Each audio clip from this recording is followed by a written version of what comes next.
Yeah, thank you. Okay. Okay, so I'm just talking about the UK perspective really, and about sort of the practicalities of convalescent plasma. So in the UK, convalescent plasma is collected much in the same way as we collect our usual fresh frozen plasma that we use.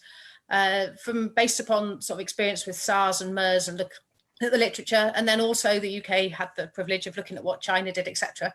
They decided that the best time to collect was about 28 days after recovery, because that seems to have the highest level of antibody titers, and we want to be able to collect plasma from donors on more than one occasion. We'll collect it by plasmapheresis. You can use the same donor more than once. And so this was thought to be about 28 days after recovery or after discharge from hospital. The UK donation criteria is just like it is for any other blood donation. So there's a simple donor questionnaire, which they have to complete, basically saying that they're fit and well and they've not participated in any activities that they shouldn't as such. And then there's the usual screening of the products for hepatitis B, C, E, HIV and syphilis. And there's no pathogen activation in keeping with the rest of our FFP use.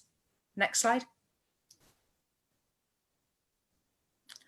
So in the UK, we usually collect FFP just from male donors. The reason for that is sort of the Charlie data that came out of the UK Haemovigilance and SHOT. And there's more evidence of Charlie using women's plasma basically because of antibodies after childbirth. However, obviously with COVID-19, we want to be able to collect it from our whole population. So there's checking of any women's plasma of HLA and HPA antibodies.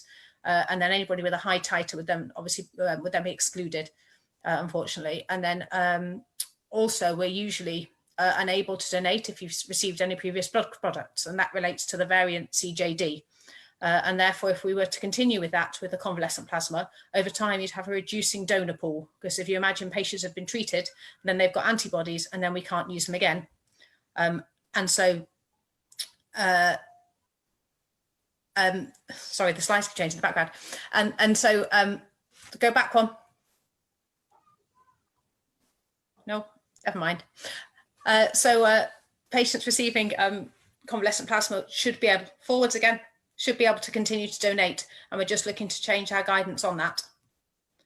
And then alongside this, just a safety precaution, the first 1,000 donations are also going to be screened for plasma for coronavirus RNA. One slide before, please. So the practicalities in the UK, we've got 23 static blood donation centres up and down the country, basically based in major cities. And we're continuing with those just for the collection of convalescent plasma, rather than using whole blood and then taking the plasma from this, such that we can use the same donor more than once. And it's a very consistent supply. We do know that this may exclude just a few of our potential donors due to logistics, but we're hopeful that given that they're up and down the UK, that we'll be able to collect from the vast majority of people that are eligible. And then next slide. So how we check the quality of our plasma in the UK, we use a neutralising antibody assay. It's done in our central labs in Public Health England laboratory. And they use the neutralising antibody assay, and they measure the concentration basically based upon the plasma concentration that inhibits 50% of the SARS-CoV-2 growth. And they found they're using the top 35 to 40% of donations that involves a titer of greater than 1 in 100. It's similar to the plaque production neutralization test, but it's not comparable in terms of its measure, which is relevant, I think, to our international audience that might use different assays for that. Next slide. And then the UK trials. I've not put much on the slide for this as such. The REMAP-CAP is a large international trial which has a pandemic arm, which we're using in the UK along with many other countries, and it involves adults that are already in the ITU setting. They have to be within 48 hours of their ITU admission, and they're given plasma on days 1 and 2 of the study. And then that's compared to a control arm in a 1-to-1 ratio. And then they're collecting data based upon the number of days without needing additional organ support is the primary endpoint for the pandemic arm of that study. They're also collecting a lot of secondary data based upon thrombosis and other serious adverse events.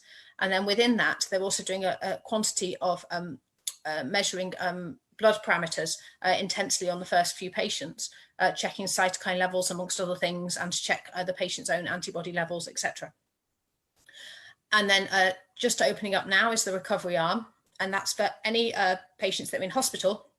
And that would then also include neonates and children, as well as in hospital adult patients. There's a lot of thought that maybe remap cap might be a bit too late, because by the time they're in intensive care, potentially the patients have already developed their own antibodies at this stage, and the plasma might not be of the most benefit. But these patients are very intensely monitored and will be able to pick up on any side effects. And so it was thought this would be the arm to open first from a safety point of view. And as I mentioned, the recovery arm is just starting up now. Next slide. And that's it. Thank you. Just a quick tour.